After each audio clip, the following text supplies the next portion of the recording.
현대사회에 살고 있는 우리는 미래에 다양한 위치에 놓일 수 있습니다.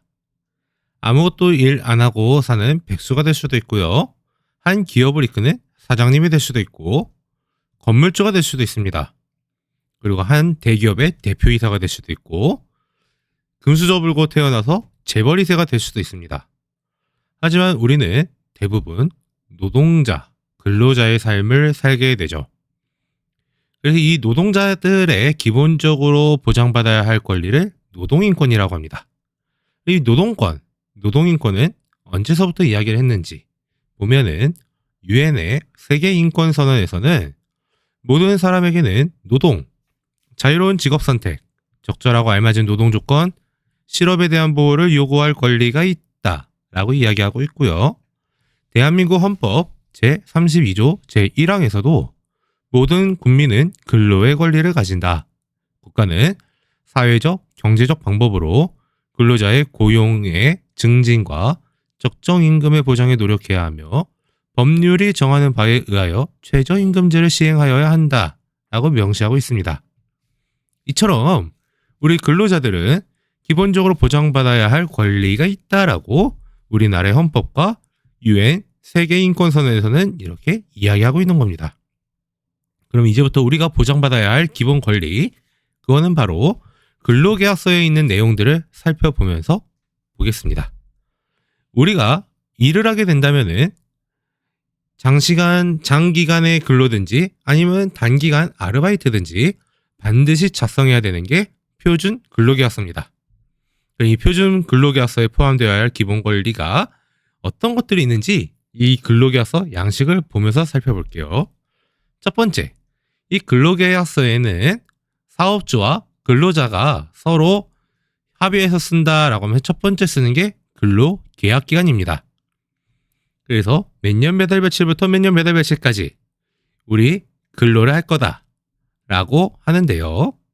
만약에 근로계약기간을 정하지 않는 경우에는 근로를 시작하는 날짜 2022년 1월 1일부터 라고 쓸 수가 있습니다.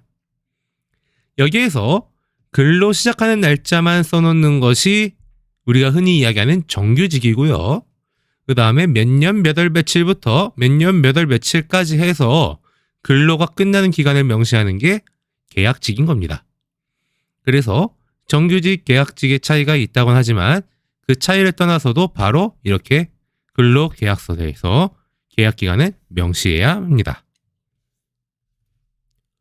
두 번째로 쓰게 되는 것은 바로 근무 장소인데요.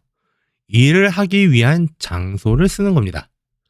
서울특별시 어디에 있는 공장에 사무실에서 일한다든지 아니면은 종로 광화문 앞에 있는 대기업 본사의 몇 층 사무실에 일한다든지 구체적으로 쓰기도 하죠.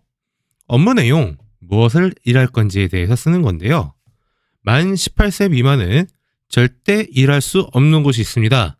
첫 번째, 청소년의 출입 및 고용이 금지된 유흥주점, 단란주점, 비디오방, 노래방, 전화방, 무도학원, 무도장, 사행행위, 성기구 취급업소 이런 데에서는 일할 수 없습니다. 두 번째, 청소년 고용이 금지되는 숙박업, 이용업, 안마실이 있는 목욕장, 담배 판매하는 거, 유독물을 제조, 판매, 취급하는 거, 그리고 술을 판매하는 소주방, 호프, 카페들, 그리고 비디오물 판매하고 대여하는 거, 이런 데에서는 청소년 고용이 아예 금지가 되어 있죠. 그리고 근로기준법상 만 18세 미만이 취직할 수 없는 곳이 있습니다. 바로 고압 잠수 작업을 하는 곳, 우리 교도소나 정신병원, 소각하거나 도살하는 업무, 짐승을 죽이는 거죠. 위험약품, 유류를 취급하는 것, 이런 거에서는 만 18세 미만은 취직할 수가 없습니다. 단, 주유소에서 기름 넣어주는 주유 업무는 제외가 됩니다. 그리고 만 18세 미만이 근로 가능한 곳은 바로 패스트푸드점이나 일반 음식점, 편의점, 이런 데서는 근로가 가능하다라는 겁니다. 이렇게 해서 만 18세 미만에게 일을 시킬 수 없는 곳들을 제외하고는 우리가 일을 할 수 있다라는 겁니다. 그리고 다음에 쓰게 되는 것은 바로 근로시간인데요. 우리는 법정 근로시간, 법률에서 정하고 있는 근로시간이 있고요. 이 시간에서 하루에 몇 시간 일할지를 쓰는 겁니다. 그리고 법적으로는 하루에 8시간, 그래서 일주일에 40시간을 일할 수가 있습니다. 만 18세 미만은 1시간이 줄어들어요. 그래서 하루에 최대 7시간, 그래서 일주일에 35시간까지 일할 수 있는데요. 이제 그렇게 해서 주 40시간을 넘어서서 당사자, 그러니까 우리 사업주와 근로자들 사이에 합의가 이루어진다면은 일주일에 최대 12시간까지 연장 근로가 가능합니다. 하지만 만 18세 미만인 경우에는 일주일에 5시간까지만 연장 근로 가능하죠.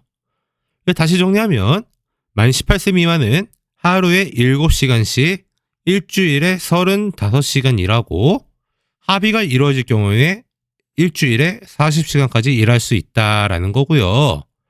만 18세 이상 성인들 같은 경우에는 하루에 8시간씩, 그래서 주 40시간 일할 수 있고 최대 52시간을 일할 수 있다라는 겁니다. 근데 우리 악덕 사장님들이 특히 예식장 알바할 때 많이 일어났던 일인데 하루에 10시간씩 일을 시키는 경우가 있습니다. 그리고 계약서도 안 썼어요. 네, 법 위반입니다. 그래서 이 악덕 사장님들은 그렇게 계약서도 안 쓰고 10시간 일 시킨 다음에 니네 계약서 안 썼잖아. 그 다음에 하루에 7시간밖에 못 시키네? 미안하다, 3시간치 못 준다? 이렇게 말하는 경우도 있습니다. 네, 나쁜 사장님들이에요. 자, 그런데 이렇게 근로자들은 일하면서 쉴 수 있는 시간이 주어집니다. 4시간 근로하면은 30분을 쉴 수 있고요. 일 안 하고. 그 다음에 8시간 일할 경우에는 중간에 1시간을 쉬게끔 법으로 정해져 있습니다. 근데 이 휴게 시간이라는 거는요, 근로자가 이 사용자, 사업주, 이 사람들의 지휘, 감독, 야, 너 이거 해, 너 저거 해, 이런 지시에서 완전히 벗어나서 자유롭게 쓸 수 있는 시간이 바로 휴게 시간입니다. 이때 만약에 사장님들이 일 시켰다. 그럼 그거를 내가 다 기록을 해놨다. 증빙할 수 있는 자료가 있다. 그러면은요, 그 시간에 대해서 사장님은 법을 위반한 거고요. 그거에 따라서 임금을 줘야 합니다.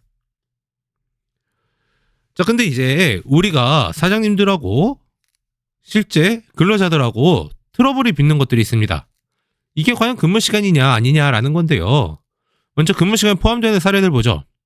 첫 번째, 실제로 일하는 시간. 당연히 근로시간입니다. 두 번째, 일하기 위해서 근로자가 사용자, 그러니까 사장님들의 지휘, 감독 아래에 있는 대기시간, 일은 안 하고 있어요. 근데 대기하고 있어요. 사장님들이 시킬까봐. 그러면 근무시간입니다. 자, 그리고 출근하고 나서 일하기 전에 준비하는 시간. 이 시간도 근무시간에 포함이 됩니다. 일 끝나고 나서 정리하고 청소하고 이런 시간도 마찬가지 근무시간에 포함이 돼요. 근데 이제 근무시간 다 끝났어요. 근데 회식한대요. 근데 이게 의무적으로 참석해야 돼. 그러면은 근무시간에 포함이 돼요. 근데 그게 아니라 그냥 같은 직장 동료끼리 우리 친목 활동으로 야, 우리 오늘 놀러 가자. 이렇게 해서 가는 경우는 근무시간이 아니라는 겁니다. 그리고 여기에서 알아둬야 할 거, 근무시간이냐 아니냐 꼭 알아두시기 바랍니다. 자, 그 다음에 우리가 쓰는 거는 근무일, 휴일, 언제냐라는 겁니다. 근무일은 일주일에 어떤 날 근무할 거냐? 뭐 월화수목금 매일 근무할 거냐, 아니면 월수금 근무할 거냐, 월화 근무할 거냐, 이렇게 쓰는 겁니다. 그다음 주휴일. 주휴일은 일주일 단위로 계산했을 때 일주일 동안 내가 다 일했다 라고 하면은 돈을 주면서 하루를 쉬게끔 하는 제도가 바로 주휴일입니다. 그래서 일주일에 15시간 일하면 일주일에 하루치 임금을 받게 됩니다. 하루 이상의 그 쉬는 날을 받게 되고 그거에 따라서 수당을 받게 되는데요. 그 수당을 바로 주휴수당이라고 이야기합니다. 그래서 일주일에 2, 3일만 일하는 경우에도 근로시간 합쳐서 15시간 이상이면은 주휴일, 돈 받고 쉬는 날이 정해지고요. 이 돈 받고 쉬는 날에 받는 수당을 주휴수당이라고 이야기합니다. 주휴수당의 지급 조건을 보면은 이 세 가지 조건이 충족해야 됩니다. 첫 번째, 일주일 동안 15시간 이상 출근했을 경우. 두 번째, 지각 조퇴는 상관없이 결근이 없어야 돼요. 우리가 출근하기로 한 날 모두 다 출근했냐? 세 번째, 내가 다음 주에 일할 것이 예정되어 있느냐? 이 세 가지 조건이 모두 충족한다. 그러면 주휴수당을 주는데요. 이 주휴수당은 주 5일, 그래서 하루에 8시간씩 40시간을 일하면 하루치 임금을 그대로 주휴수당으로 줍니다. 그러나 주 5일 40시간보다 적게 일할 경우에는 이 계산식대로 계산해가지고 주는데요. 우리가 보통 그 월급제로 받는 경우는 월급에 포함되어 있는 경우들이 일반적입니다. 하지만 시급, 1급 이렇게 계산하는 경우, 이런 경우에는 주휴수당이 따로 계산이 되겠죠. 근데 이제 그 주휴일은요, 쉬는 날은 미리 딱 어떤 날을 딱 픽스해서 정해야 됩니다. 사장님이 이번 주는 일요일 날 쉬고 다음 주는 금요일 날 쉬어, 이렇게 할 수 없습니다. 그래서 애초에 계약할 때 일은 언제 하고 쉬는 날은 언제 이렇게 딱 못을 박아야 되는 게 바로 이 주휴일입니다. 근데 이게 주말, 공휴일 이런 개념은 또 아닙니다. 그래서 주말에 출근하고 평일날 쉴 수도 있고요. 평일 출근하고 주말에 쉴 수도 있는 겁니다. 그래서 주휴일은 주중으로도 정할 수 있고 주말로도 정할 수 있습니다. 그렇기 때문에 우리가 일반적으로 갖고 있는 생각 있죠. 월, 화, 수, 목, 금은 출근하고 일요일 날은 쉰다. 꼭 이런 개념이 아니라 화, 수, 목, 금, 토 출근하고 일요일 날은 원래 쉬는 날이니까 쉬고 월요일 날 주휴일로 할래 라고 해도 된다라는 겁니다. 자, 그 다음에 이제 제일 중요한 게 나옵니다. 바로 임금. 우리가 일하면은 그 일한 대가를 받아야 되죠. 그것이 임금인데요. 시간 단위로 받으면 시급, 일주일 단위로 받으면 주급, 한 달 단위로 받으면 월급이라고 합니다. 애초에 시급 단위로 받을래, 주급으로 받을래, 월급으로 받을래, 이거를 우리가 결정을 해야 합니다. 자, 근데 여기에서 하나 알아둬야 될 게 있습니다. 만 18세 미만의 근로자, 이들도 최저임금법이 적용이 돼요. 최저임금이란 거를 정해져 있습니다. 이 사람이 최소한 2도는 받아야 된다. 이 최저임금이 얼마인지는 뒤에서 살펴볼 건데요. 이 최저임금을 무조건 줘야 되는데 1년 이상 일하기로 결정된 경우에는 3개월 이내에서 최저임금의 90%만 줘도 돼요. 이거를 수습기간이라고 이야기합니다. 수습기간에 일하는 근로자를 수습 근로자라고 이야기를 해요. 근데 이렇게 3개월 동안 90%만 지급하는 게 안 되는 경우가 있어요. 어떤 경우냐? 1년 미만으로 근로계약을 정한 경우, 이때는 최저임금을 깎을 수 없어요. 나 6개월만 하기로 애초에 계약했어. 그러면은 최저임금의 90%가 아니라 100% 최저임금 다 줘야 돼요. 근데 내가 1년 하고 나서 한 달 정도까지 일할 거야 라고 계약을 했다. 그러니까 13개월이죠. 1년 이상 일하기로 된 거기 때문에 감액이 가능합니다. 그리고 또 안 되는 경우가 있어요. 단순 노무 직종은 이 최저시급 무조건 다 줘야 됩니다. 자, 뭐냐면은요, 단순 노무 직종 그냥 좀만 배우면 돼요. 좀만 배우면은 누구나 다 할 수 있는 거. 그렇기 때문에 일을 배우는 시간이 없으니까 이거를 왜 굳이 깎아? 이건 다 줘야 돼. 이 사람들이 일을 배워야 돼가지고 미흡해서 생기는 게 아니라 그냥 100% 다 해야 되는 거니까. 100% 다 할 수 있으니까. 그래서 이 단순 노무 직종은 무조건 임금을 다 줘야 됩니다. 여기 예시도 달려있죠. 주방 보조한다든지 주유, 매장 정리, 상품 진열, 이거는 그냥 딱 줄만 다 맞추면 되는 거잖아요. 주차 관리, 안내 잘하면 돼요. 사무실 청소, 배지라질 잘하면 되죠. 걸레 잘 닦고, 이삿짐, 가구 운반, 힘 좀 쓰면 됩니다. 신문 배달, 네, 부지런히 돌아다니면 됩니다. 네, 이런 직종들은 이렇게 그냥 조금만 훈련하면은 그냥 바로 누구나 다 업무 수행 가능한 직종은 최저임금 감액 없이 100%다 지급해야 됩니다. 근데 어떤 경우라도 연장, 야간, 휴일 근로를 하면은요, 이게 임금을 더 받을 수가 있어요. 그래서 연장 근로, 주 5일, 하루 8시간씩 40시간, 이거를 넘어서 근로하는 경우에는요, 50% 가산해서 받을 수 있고요. 휴일 근로, 이것도 마찬가지 8시간 이내면 50%, 8시간 넘어가는 경우에는 100% 2배로 받을 수 있습니다. 그리고 야간 근로, 밤 10시부터 그 다음날 오전 6시까지 근로하는 경우에는 50% 가산을 받을 수 있어요. 자, 이거는 성인이라면, 성인 근로자라면 누구나 다 받을 수 있는 권리입니다. 하지만 이게 청소년일 경우에는 반드시 근로자의 동의와 고용노동부 장관의 승인이 있어야만 이게 가능합니다. 연장 근로나 야간 근로나 휴일 근로는 반드시 근로자 동의 플러스 고용노동부 장관의 승인까지 떨어져야 된다. 그러니까 쉽게 말하면 그냥 하지 말아라 라는 이야기죠.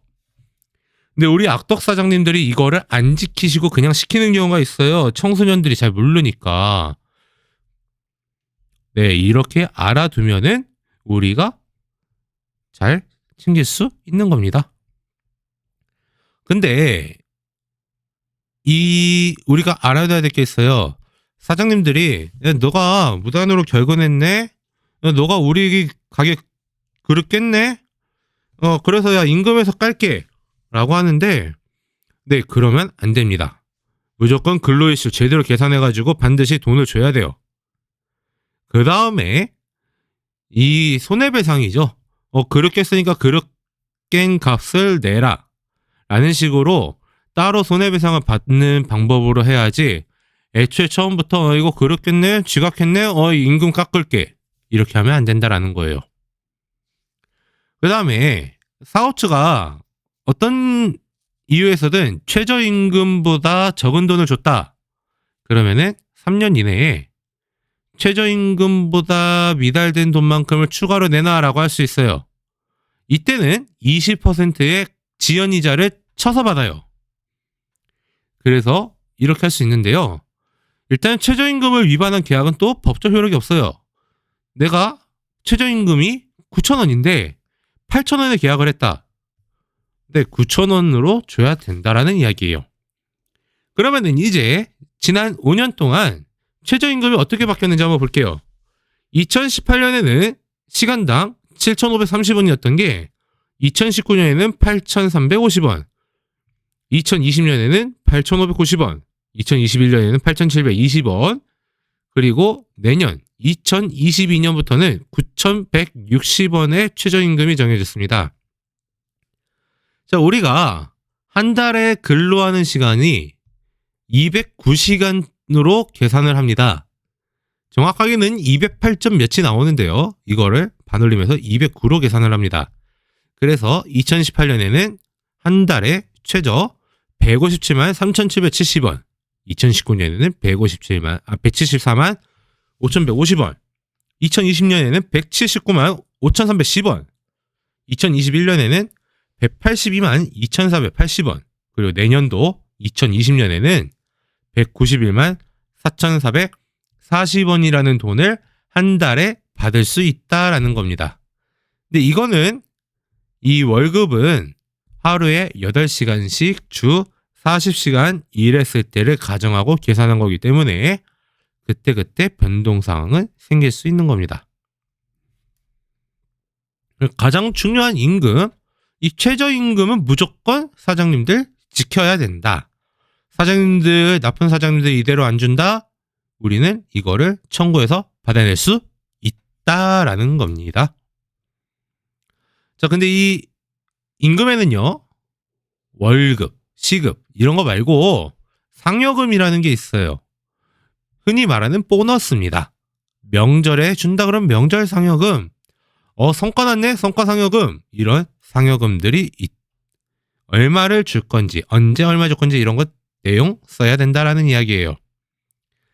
그 다음에 가족들이 몇 명 부양하냐에 따라서 줄 수 있는 가족수당, 그리고 자격증 따면은 주는 또 자격증 수당 같은 것도 있나 봐요. 이러한 자격증을 보유하고 있는 사람을 우대한다라면서 이런 것들에 대한 수당이 있다라고 하면은 해당 내용도 기재할 수 있다라는 겁니다.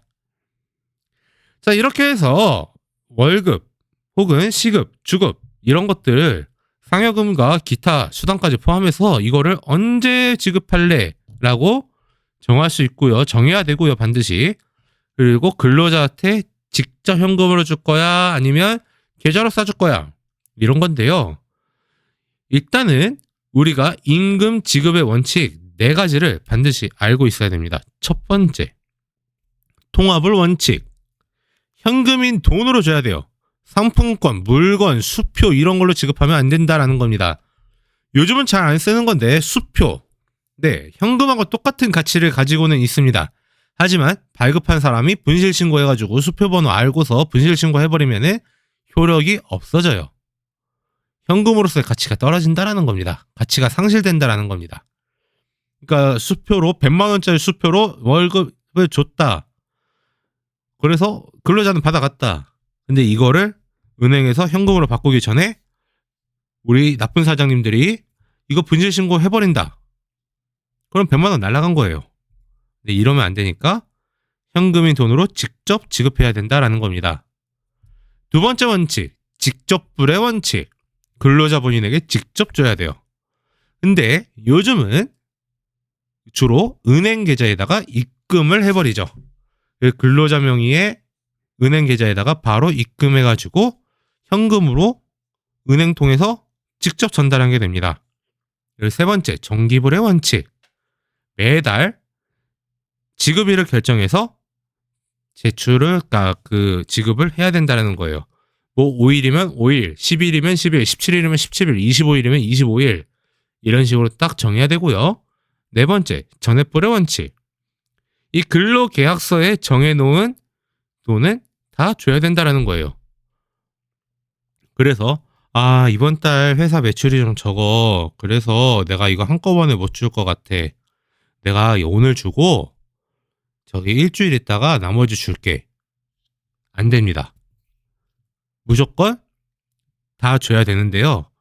다만 이제 사장님들이 간곡히 설득해가지고 네 알았어요 하면서 여기에 대한 동의서에 서명했다. 그럴 경우는 예외지만 그게 아니라면은 이렇게 쪼개서 주지 않고 무조건 다 줘야 됩니다. 근데 여기에서 이제 그 세금이라든지 뭐 사대보험료, 사업장에서 내는 것도 있고 이제 근로자도 내는 게 있습니다. 절반씩 나눠서 내죠. 이런 것들이나 노동조합비 이런 것들은 임금에서 제외해서 미리 공제할 수 있습니다만 나머지를 뺐다 그러면 다 불법이에요. 그러니까 반드시 이렇게 해야 되고요.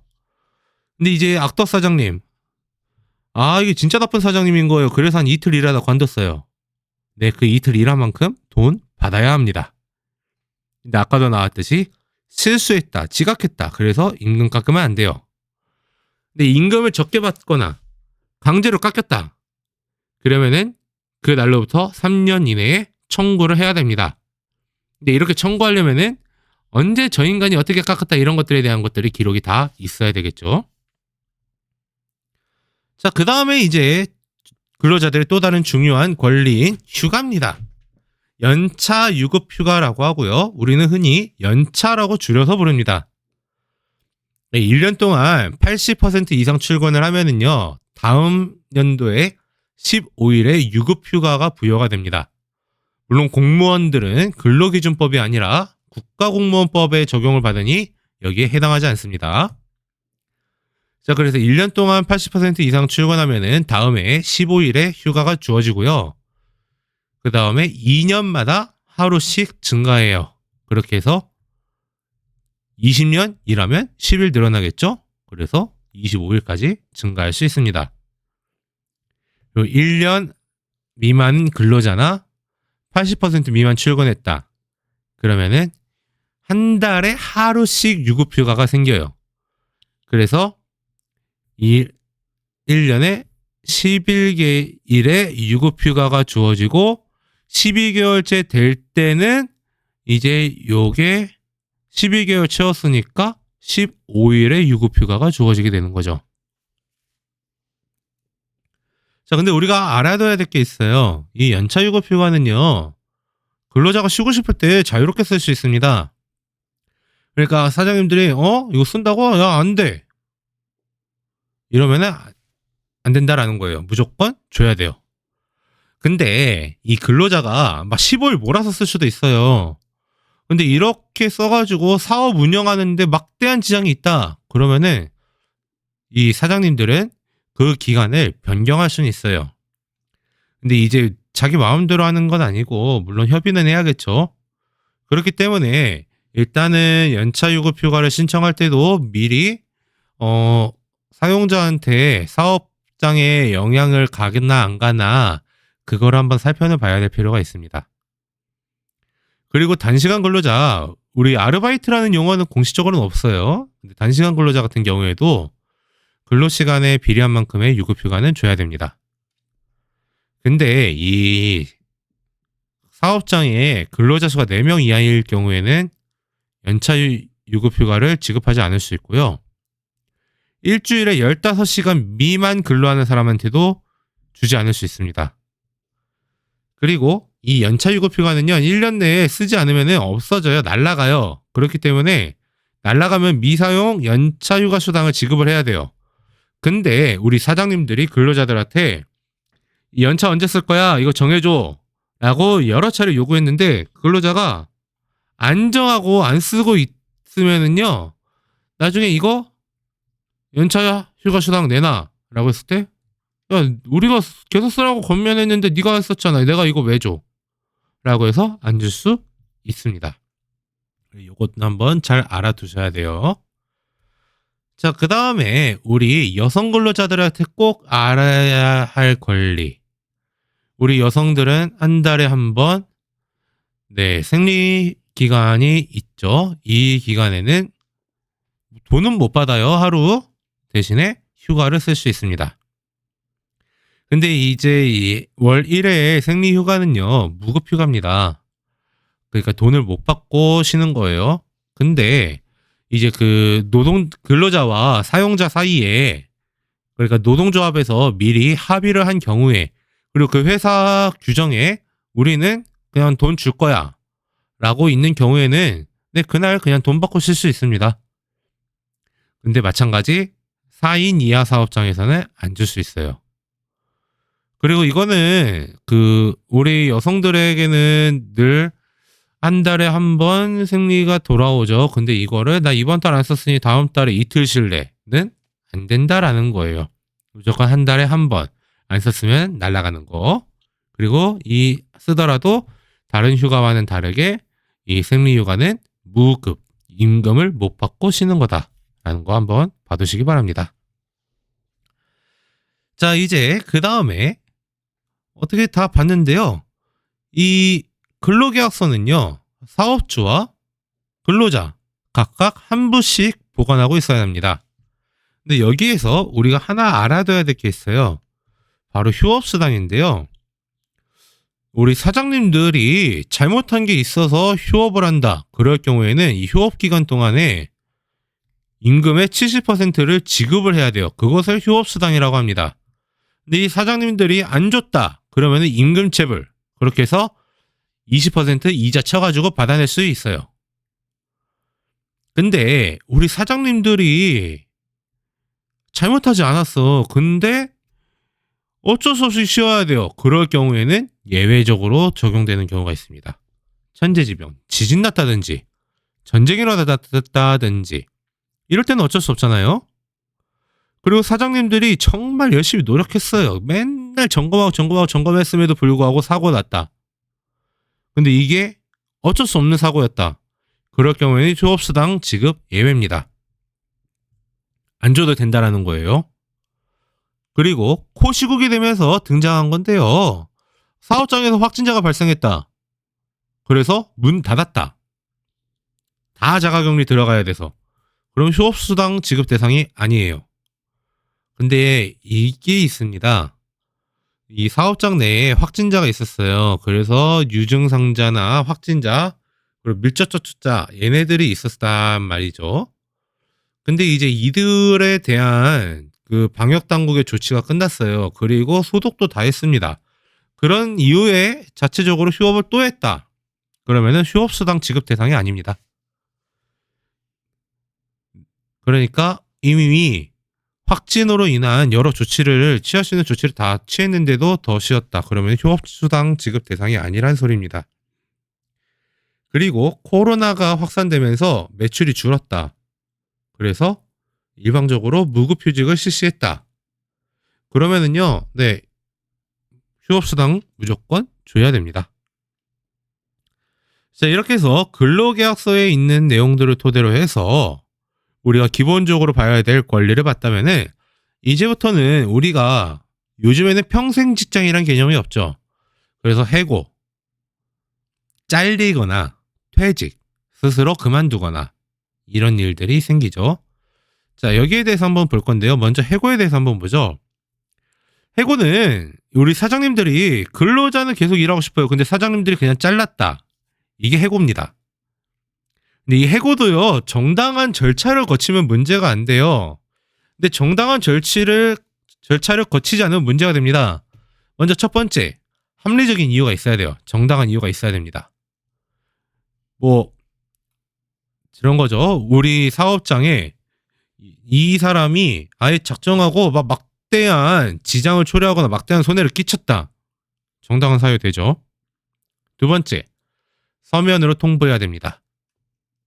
그러니까 종이에다가 너 몇 월 며칠부로 우리가 이러한 이유로 인해서 해고할게요. 라고 종이에 써서 통보해야 된다랍니다. 근데 30일 전에 통보했다. 이 세 가지 요건을 다 충족시키면은 정당한 해고에 해당합니다. 그렇기 때문에 잘라도 문제가 안 된다라는 거예요. 해고에도. 근데 정당한 사유도 없고 서면으로 통보도 안 했다. 그러면은 부당해고로 되어서 구제 신청을 하면은 해고가 무효될 수가 있습니다. 그리고 30일 전에 미리 통보하지 않았다. 그러면은 한 달치의 임금을 받을 수 있도록 해고 예고 수당을 받을 수가 있어요. 하지만 이제 해고 예고 수당이 청구가 불가능한 경우가 있어요. 첫 번째는 계속 일한 기간이 3개월 미만인 경우고요. 두 번째, 천재사변 및 그 밖의 부득이한 사유로 문 닫는 경우. 천재지변은 어쩔 수 없잖아요. 전쟁 어쩔 수 없잖아요. 이럴 때는 해고 예고 수당 못 준다, 안 줘도 된다라는 겁니다. 그리고 세 번째, 이 인간이 고의로 사업에 막대한 지장을 초래하거나 재산상 손해를 끼친 경우에는 해고 예고 수당에 대한 청구가 불가능합니다. 근데 이 해고는 사실 사용자가 근로자의 계약을 일방적으로 해지하는 겁니다. 근데 우리 여기에서 약자일 수밖에 없는 근로자들이 있어요. 그래서 해고 제한을 하기도 합니다. 그래서 업무상 부상을 입었어요. 일하다가. 그리고 질병을 얻었어요. 그래서 이거를 치료하기 위해서 쉬었던 기간과 그 이후에 30일. 이때는 해고를 못 시킵니다. 하지만 2년이 지나도 완치되지 않아서 계속 병원에 들어누워 있다. 그럴 경우에는 평균 임금의 1341분을 일시 보상 한꺼번에 그냥 딱 주고 나서는 해고가 가능합니다. 두 번째, 출산휴가를 받았어요. 아이를 낳습니다.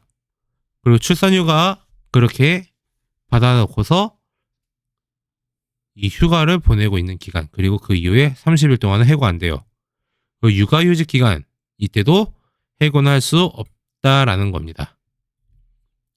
그러니까 막 정당한 사유는 있어요. 하지만 이 해고 제한되는 이 기간에 해고했다. 그럴 경우에는 아예 무효 판결이 나는 겁니다. 근데 이제 우리 사장님들의 나쁜 짓들이 일어나죠. 그래서 이 사장님들이 막 그 이런저런 이야기를 해가지고 막 해고를 시키려고 그래요. 그럴 경우에는 해고 과정을 전체를 다 녹음을 해둘 필요가 있습니다. 사장님들이 나 해고 이거 안 시켰는데 잃어버리면은 이거를 근로자가 직접 다 입증해야 되니까 해고 과정을 전체를 다 녹음을 해둘 필요가 있고요. 두 번째, 우리 그 실업급여는 다 받게 해줄게. 그러니까 이거 그냥 사직서 써가지고 나가면 안 돼? 네, 안 돼요. 네, 스스로 사직서를 쓰면은요, 스스로 그만둔 게 돼요. 해고가 아니에요. 잘린 게 아니에요. 내가 그냥 관둔 거예요. 그러면은 잘리면은 실업급여라도 받을 수 있는데요. 잘린 게 아니라 해고되는 거면은요, 그 스스로 관둔 거면은 실업급여도 못 받아요. 자, 그리고 해고를 당했다. 그럴 경우에 부당해고다. 그럼 노동위원회에 구제 신청을 제기하면은요, 이제 부당해고임이 인정된다 그러면은 바로 복직하고 해고 기간 동안에 임금을 받을 수가 있습니다. 그래서 각각의 민원 접수 기간이 있습니다. 임금 체불을 당하거나 직장 내 성희롱, 폭언, 폭행 등이 일어났다 그러면 노동청에다가 하면 되고요. 부당해고나 징계를 받았다 그러면은 사업장이 위치한 지역의 노동위원회에다가 하면 됩니다. 일하다가 다치거나 질병에 걸렸을 경우에는 근로복지공단, 그리고 성희롱, 차별 이런 인권 침해를 당했다 그러면 국가인권위원회에다가 제기하면 됩니다. 자, 그런데 이렇게 해고만 당하진 않죠. 우리 근로자들은 스스로 그만두죠. 만약에 계약직일 경우에는 계약기간이 만료되고, 그리고 계약기간이 만료되는 경우, 그리고 이제 정규직일 경우 이제 정년이 됐다. 그리고 또 하나의 경우가 있습니다. 슬픈 경우인데요. 사장님들이 망했어요. 그러면 자동퇴직입니다. 근데 이제 근로자가 스스로 그만둘 경우에는요. 근데 이제 그 자동퇴직이 아니라 일하다가 힘들어서 그냥 관둘래 그래서 관뒀다. 그럴 경우에는 이 사표를 제출하면은 이 사장님들이 사표를 받아들이고 이거를 이제 그 근로자한테 나 사표 받았어 라고 통보하는 때에 이 근로계약이 종료가 됩니다. 그리고 이 사장님들이 사표를 거부해도 이 근로자가 난 너무 명확하게 관둘래 라고 하면은 사표 제출한 다음 급여일에 근로계약이 종료가 됩니다. 근데 나 관둘 거야 라고 하면서 나 관두기로 통보했어. 그러니까 나 이날 관둘 건데 그 전에 그냥 나 안 나갈래 라고 하면은 그렇게 해서 사업장에 손해가 생겼다 그러면은 손해배상 청구를 당할 수가 있어요. 근데 이렇게 일을 그만둘 때도요, 약 30일 전에 퇴사 의사를 밝히는 것이 가장 바람직합니다. 그래야지 회사에서도 이제 다음 대체자를 구하는 시간이 있기 때문이죠. 근데 이렇게 일을 그만두면은요, 그냥 끝이냐? 아니에요. 우리가 받을 수 있는 돈이 있어요. 그게 바로 퇴직금입니다. 일주일에 일하는 시간이 15시간 이상이고 1년 이상 계속 일하면은 퇴직금을 받을 수 있어요. 그리고 퇴직하는 날로부터 14일 이내에 이거를 무조건 받을 수 있는데요. 쉽게 이야기하면 퇴직금은요, 그냥 그 퇴직하기 직전 3개월 평균 임금이라고 보시면 됩니다. 그 퇴직하기 직전 3개월 평균 임금 곱하기 재직한 날, 연도. 이렇게 계산하면은 쉬운데요. 우리 나쁜 사장님들, 퇴직금 포기각서 작성을 강요하는 경우도 있어요. 근데 우리 근로자가 그만두고 나서 포기각서 썼다. 그럼 이거는 포기하는 거예요. 근데 그만두기 전에 썼다.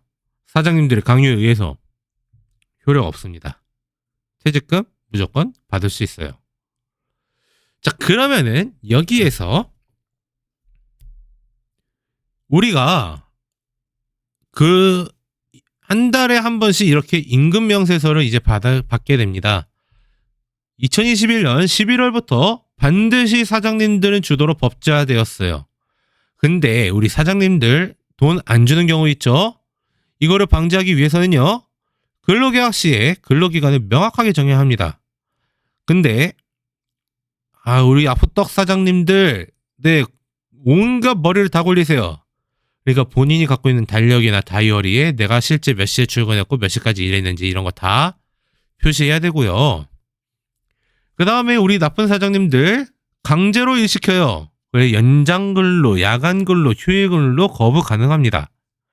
그리고 주 52시간 넘어서 일했어도 다 정정당당하게 받을 수 있어요. 그래서 임금 체불이 되었다. 네, 관할 노동청에 임금체불 진정을 하면 돼요. 근데 이제 악덕 사장님들 만나가지고 근로계약서를 못 썼다. 그러면은 최초 채용 공고 캡처하고요. 출퇴근 시간을 달력에 적어놓고 다이어리 적어놔야 돼요. 그리고 우리 교통카드 이용하면은 이용 내역이 나옵니다. 그래서 그거 확보해두고 임금이 얼마나 들어왔는지 확보해둬야 되고요. 그 다음에 이 사장님들하고 대화한 내용들 녹음해놓고 통화 내용 녹음해놓고 문자, 카톡 이런 거 다 캡처해두면은 된다라는 겁니다. 우리가 이렇게 열심히 일을 하는데도 일하다 다칠 수 있어요. 그것을 바로 산업재해라고 합니다. 우리 사업장은요, 반드시 산재보험에 반드시 가입해야 되고요. 그렇기 때문에 근로자가 일하다가 다쳤다. 그러면은 산업재해가 됩니다. 근데 우리 이 산업재해는요, 우리 근로자들이 다치는 건데, 특성화고 학생들 3학년 때 약 최대 3개월의 기간 동안 현장 실습을 나가죠. 이때 산업재해가 발생하면은요, 이들은 학교에 알리고 실습자 책임자에게도 알리고 그렇게 해야 치료비 다 보장받을 수 있어요. 근데 우리 일반 근로자들 같은 경우는 즉시 회사에 알리고 이 산재 발생이 몇 시에 했는지, 왜 발생했는지, 당시 상황들 이런 걸 따라 적어두고 사진 찍어두고 이래야 됩니다. 그리고 병원 진료를 받죠. 그러고 나서 이거를 병원 진료할 때 나 이거 일하다 다쳤어요 라는 것을 명확하게 기록에 남겨야 한다는 겁니다. 네, 그렇게 해서 노동청이나 노동위원회, 근로복지공단, 국가인권위원회의 도움을 받을 수가 있고요. 우리 근로자들 일하다가 불이익을 당하죠. 그럴 경우에 상담을 받거나 도움을 요청할 때는 고용노동부나 청소년 근로건의센터를 통해서 도움을 받을 수가 있습니다.